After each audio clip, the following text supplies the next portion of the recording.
Welcome to another edition of Homegrown Table Talk. I'm Anna Hamlin, and today we're going to be talking about rural ministry and all of the changes that we've seen over the past few years and even the past few decades. So I'm joined by some experts in that topic. I have Pastor Todd Lynch with Fountain Springs Church. I also have Pastor Nick Rambeau, and currently he's with Rapid City Christian and some of the schools in our area. And then I also have Father Kerry Prendeville with the diocese. So my first question for all of you guys is, how have you seen rural churches change over the past few years and the past few decades? Many of the changes have been dealt by the change of population. Farms, ranches are getting larger, towns are getting smaller.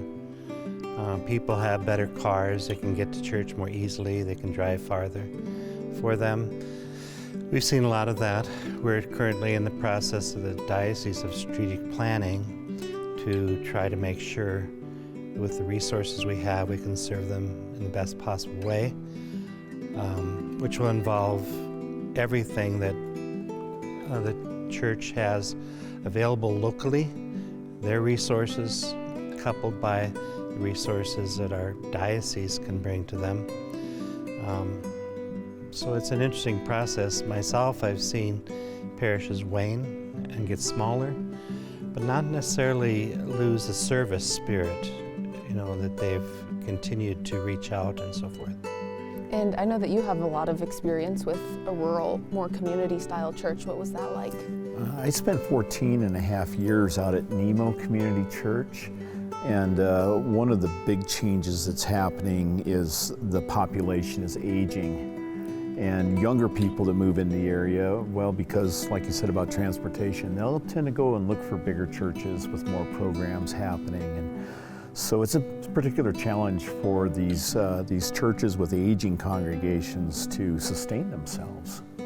Yeah, and that's pretty much what's left in those communities now. A lot of, like you said, the younger people are able to travel farther and they go to larger churches in more urban areas. So have you seen that happening too in the urban setting? Yeah, the trends seem to be going in that direction, which is, I think, we'll talk about it maybe later, but even like, it'll be good and bad. Like, there'll be some churches that will be able to, but I think being able to sustain churches in the smaller communities is very important, and being able to do that. But yeah, it seems like people are moving to bigger cities. Yeah. It's funny for me because I grew up in Kansas City, so Rapid City does not seem big to me, but I understand out here, like, that's a hub. Yeah, and for so sure. There are so many communities around here that function with Rapid City being a main place. And so it's interesting for us even hearing churches come from people driving 2 hours.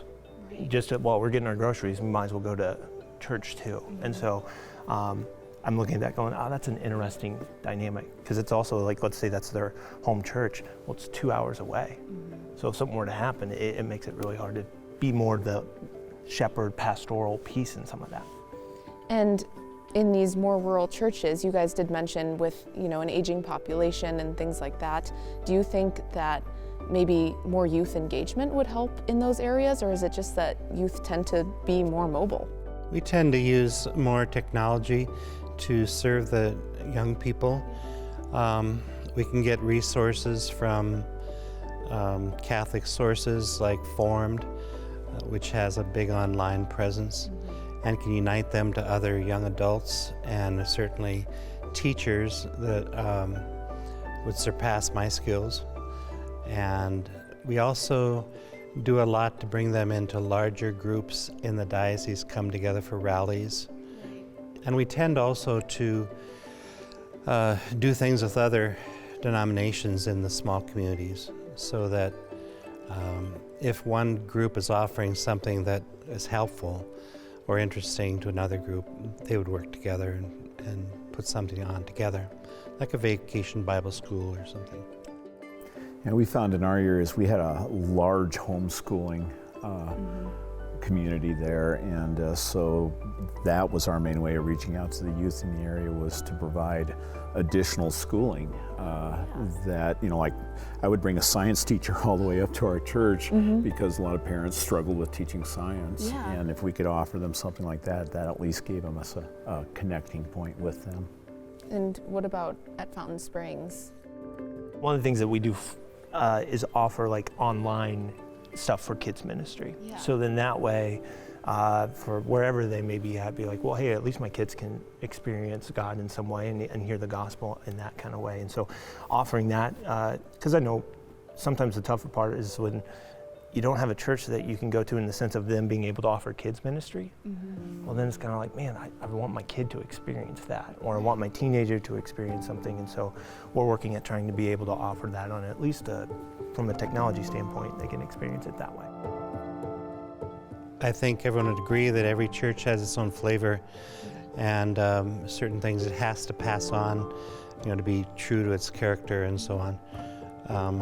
But yes, we are all becoming more and more helpful to one another, I think, through the kinds of things that are shared online.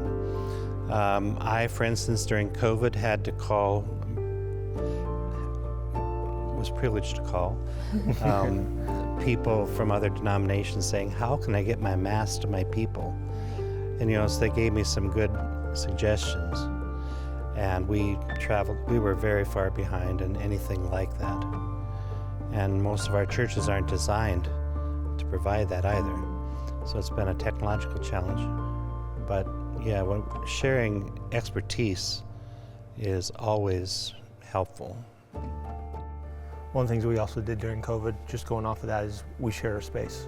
Being able to go, hey, we understand you may not be able to meet in person right now, so we let pastors come in, give their sermons, use the technology that we had. They record it, be able to send it out to their congregation. So in that way, be like, hey, you could still have church during that time. And so we look at it as like, even if a church was reaching other smaller communities, like, hey, if you needed that, let's share it. Because in those more rural areas, you might not have those resources. Yeah, absolutely. And one of the shifts that's been happening recently that's pretty neat is ministry seems to be moving away from denominationalism and more towards theology. So that's kind of dropped some of the barriers, I think, that used to exist between churches, and it's easier now to reach out and cooperate with one another. I think so, for sure. So next we'll be talking about how technology has changed, maybe for the bad, but also for the good, the church experience for rural and urban ministry.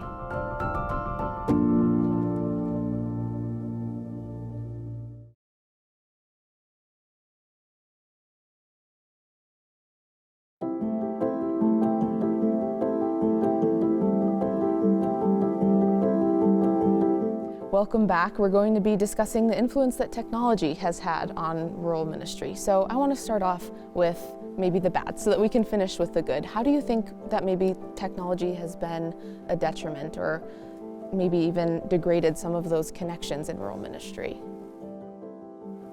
I would say that right now, one of the struggles smaller churches are having is that you can find a pastor with a sermon anywhere on YouTube. And so a lot of people aren't being connected to a local body, but they're connected to their favorite speaker or teacher that they find. And I really think they need more. They need one another. And that bit of technology, I think, dissuades people from getting that connection. I think technology also kind of lends itself, the bad part of it is you can just consume it. And feel like, and going along with what he said, going along with like, oh yeah, I know that pastor. No, you don't. Right. You've never talked to him, you never had a conversation with him, but you feel like you have. And so I think being able to look at that and go, one thing that will lack is the connection piece, and I think that's across the board. It's not just happening in churches. I think technology is almost keeping us from being able to sit down, have a conversation, and talk about life. And that's becoming harder and harder for people. And so you can only imagine that's just going to start coming out in church too, to where people can go, yeah, I have a relationship with God, but I have all these different pastors from afar. And so there's no accountability, there's no like doing life together, all those things kind of get missed. I think one of the difficulties I've had in my churches, St. Therese here in Rapid City, St. John's in Wonderwood, is the young people who are attuned to technology and families aren't really back to church full strength yet. And they're back to soccer full strength. And so again, people connections there, but that TV connection was good enough for them in some respects. And so I think we have to work against that or work to correct that. I think also the technology in general has just given people a shorter attention span. If you're a liturgical church like ours, it involves deep involvement, body, mind, spirit, and you have to be present in every facet, and that's hard to command. It has to be offered. And sometimes technology, well, if you were to ask me the phone numbers of my 4 siblings, I would get one out, but I would not know the other 3. Yeah. And I don't have to, because technology takes care of it for me. Yeah. I also think it creates more echo chambers. So instead of being able to debate ideas in a safe place, like, hey, like in church, being able to go, hey, what did you think about that? Hey, let's talk through that. It just goes, I'm going to go hear who I want to hear, and they will say what I want to say, and I will feel good about what I believe. And so I think it limits then that's not a community anymore. That's just who you like listening to. And sometimes that conviction can be so important to your development in spirituality. So I guess on the flip side of that, what good is technology doing as far as... And it is doing a lot of good. I know we just... Exactly, it is. So what good do you guys see? Just going to start off, I just think it gives opportunities for those communities who aren't able to hear the gospel. It's a beginning spot for them. And I would say what I've seen in our church too is also being able, it's a beginning point for people. Like it's the introduction to like, well, do I want to go to that church and check it out? Let me listen to a sermon first, and then I'll go in person. So I think those are actually really good wins in being able to see people connect. In that sense, a starting point. It's not the end goal, but it's a starting point for a lot of people. Yeah, it brings people through the doors. Yeah, I wholeheartedly agree that the live streaming was kind of thrust upon the church I'm currently in with COVID, and we immediately saw so many people, in a sense, peeking through our window via the live stream. The hard part then is, getting that connection beyond that, but at least you got that opportunity to reach people you may not normally get to reach. Our diocese of Rapid City is all of western South Dakota from west of the river. And so the seat of it is Rapid City, which is not central. So we can serve people far-flung areas in all the reservations by live streaming events at Terra Sancta Retreat Center for educational purposes, even spiritual retreats. We can live stream things for development of ministers, teaching them and so on.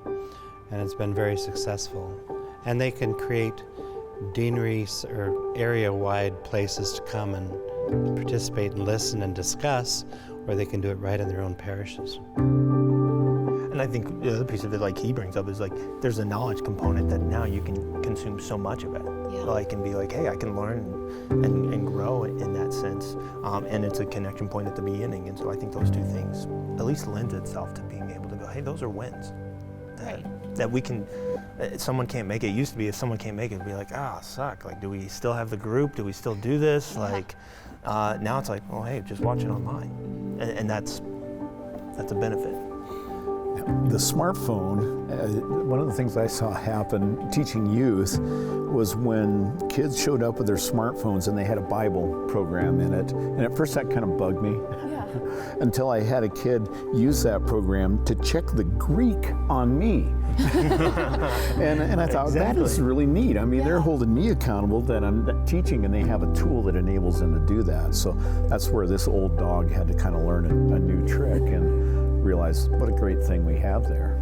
Absolutely. So finally, in our last segment, I just wanted to talk to you guys about what goes on and how these churches can knit these small communities together, and then how we can work to preserve that. So that'll all be coming up next.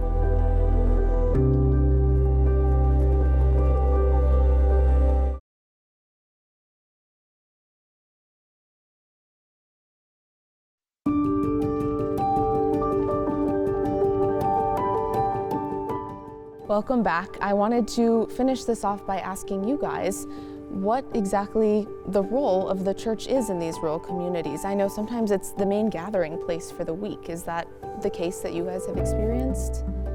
Yeah, absolutely. I always describe the area of Nemo as just a big collection of hermits spread out in all these nooks and crannies, and the church was the place where they would come together. And that shows us how vital that community is. But I think one of the key things that they needed to learn was not to depend on their pastor to go out and find everybody, but to do that themselves and to really become the church outside of the four walls rather than just that time during Sunday. Do you find the same community importance in the diocese all over the West River region? Yes, certainly. And in my parish in Norwood, we recently built a parish center, multi-use facility, and we had a tremendous number of gifts in kind from people in the community and support through fundraisers and so forth. But actual building materials and things and expertise they gave to us at a very good price just to make this happen. And so they're invested in our success, and we're very appreciative of that. We're gonna throw a barbecue as soon as we get some warmth around here, and just to show our appreciation. But also I think that our two parishes have in between Box Elder, which is the largest town in South Dakota without a Catholic parish, interestingly. And it's 10,000 people, and it'll be growing quickly. So we have to rely again on other people's expertise on what are your best practices for evangelization, going out there and finding the lost or finding the ones who want to be found, or just making sure that people are welcome to come and find your community. So, the small community, and a very small community there in Wonderwood, is very anxious to go out to the highways and byways and bring people into their church flock. I think one of the focuses the church has just got to realize, and it's always a focus, is like really carrying the mantle of, hey, we got to fight for community. We got a lot of people who are lonely, a lot of people struggling with just wanting some deep relationships in their lives, but not knowing how to do it. So now it's using technology that we have to help begin those conversations. I look at, even recently, we as a church did baptisms, and we had somebody, we showed them online, we had somebody from Minnesota reach out and go, our family's coming, we're gonna go get baptized. We're like, Minnesota, that's really, that's far away. But it was a kind of a cool connection, but our goal would be someday is like, okay, maybe that starts something. Maybe there's other people who want to watch there, and maybe we're doing a baptism service for them out there. And so like it's us kind of helping, like wherever the need may be, going, hey, let's go show people how to be in community and to almost learn again the value of church beyond just a sermon. Beyond just, hey, that was knowledge I needed. It's bigger than that. You need a community around yourself, because it's really hard to do a baptism by yourself. Like you can't do it. Like, and being able to worship together. I mean, yes, you may be a great musician, but singing with even if it's 20 or 30 people, that's a huge difference. And so experiencing those things, I think we need those communal things. And so I think church has an opportunity to bring that. And teach people like, hey, if you're living in this community, like how to be that connector and evangelist. Not everybody can fit that mold, but maybe you can find 2 or 3 people that can help you go after that together. And here we go, we're just starting to plant little churches all over the place.